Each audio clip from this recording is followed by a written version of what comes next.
Et pour démarrer tout d'abord cette nouvelle édition, on a quelques images à vous proposer du Salon du Chocolat ce week-end à Villeneuve-d'Ascq, 6e édition organisée à l'espace Concorde. Au programme, une quinzaine d'exposants, la plupart étant des artisans chocolatiers originaires du Nord-Pas-de-Calais. Tous sont venus dévoiler leur technique, leur savoir-faire en matière de goût bien sûr, mais aussi de forme, de couleur, pour ce qui peut parfois s'apparenter à de la sculpture sur chocolat. L'une des pièces maîtresses de cette édition était d'ailleurs un avion Airbus A330 à l'échelle 1/10 que vous allez découvrir tout de suite. C'est un chocolatier des Vosges qui a réalisé cette œuvre exceptionnelle. 6 mètres de long, 6 mètres de large, 700 heures de travail et plus de 600 en kilos de chocolat.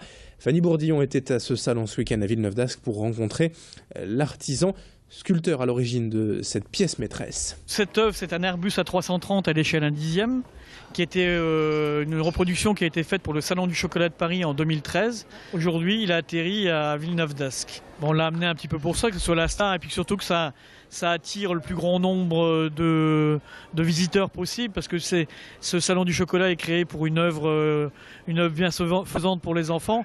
Et enfin, si on peut donner une contribution à ce salon pour qu'il y ait plus de monde et plus de visiteurs possible, voilà, c'était un peu le but de la manœuvre en amenant cet avion sur ce salon. L'actualité sociale également à l'honneur ce lundi matin avec ces images de la mobilisation des éleveurs porcins de la région. C'était vendredi à Lille, place Riour. À l'appel de leur syndicat, la FDSEA, ces éleveurs ont invité les passants à déguster le dernier cochon de la région. Symboliquement, car selon eux, des normes de plus en plus strictes et une pression des associations anti-élevage leur font subir de sérieuses difficultés économiques. C'est donc toute la filière régionale qui serait ainsi menacée. Le Nord-Pas-de-Calais est pourtant la 4e région porcine de France avec 662 sites d'élevage, près de 2500 emplois induits, d'où cette symbolique dégustation offerte vendredi aux Lillois afin de défendre et de promouvoir la production régionale. Explication complémentaire au micro d'Idil Gunaï. Cet éleveur revient notamment sur ces normes sévères pour la filière. On a des normes sur le bien-être animal par exemple, les normes sur le stockage des effluents, ça on l'accepte. Mais ça implique forcément qu'on doit faire des travaux dans nos élevages pour répondre à ces normes. Et quand on veut faire ces travaux, déjà c'est un investissement, c'est assez compliqué. On a des problèmes avec la population, il y a quelques personnes qui n'acceptent pas le fait qu'on fasse de nouveaux travaux alors que c'est pour que nos animaux soient mieux, pour qu'on soit plus performant par rapport à l'environnement. Et quand c'est comme ça, on a beaucoup de problèmes à faire nos travaux et à faire évoluer nos exploitations. Autre info sociale ce lundi, en bref, la grève prévue demain à la SNCF en France et dans la région. Seule la CGT a déposé un préavis pour cette journée d'action. Du coup, la circulation des trains ne sera que peu perturbée, quasiment normale. On prévoit tout de même 8 TER sur 10 en circulation demain dans la région. L'actualité ce week-end marquée également par la visite du docteur Michel Simès vendredi à Lille. Le médecin télévisé est venu présenter son dernier ouvrage, Hippocrate aux enfers, paru depuis déjà 2 mois aux éditions Stock et qui se vend très bien. Un livre qui revient sur les terribles expériences médicales effectuées pendant la Seconde Guerre mondiale par les médecins nazis. Dans les camps de la mort, de nombreux juifs et tziganes ont en effet subi des tests médicaux atroces, de véritables sévices, en servant de cobayes au régime nazi.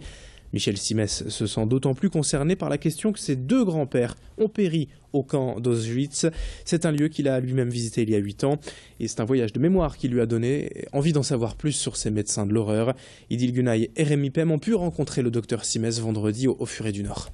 Le travail commence par lire énormément parce que le principe il était de faire des portraits de médecins, de ces médecins expérimentateurs et pas d'aller, j'avais pas envie d'aller embêter les déportés rescapés qui peuvent aujourd'hui être encore en vie.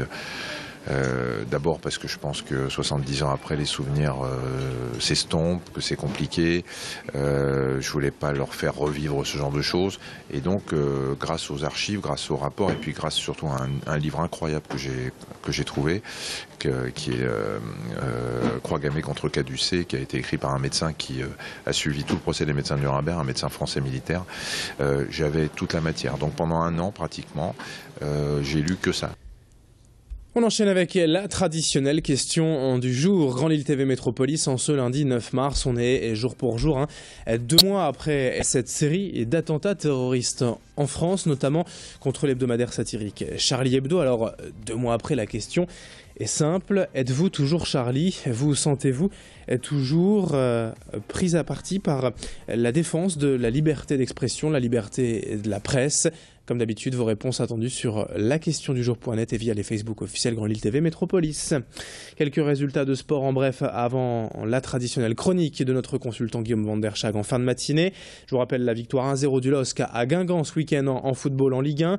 La victoire à l'extérieur également du LMBC en basket en Pro B 72-67 à Fos-sur-Mer face à Provence Basket.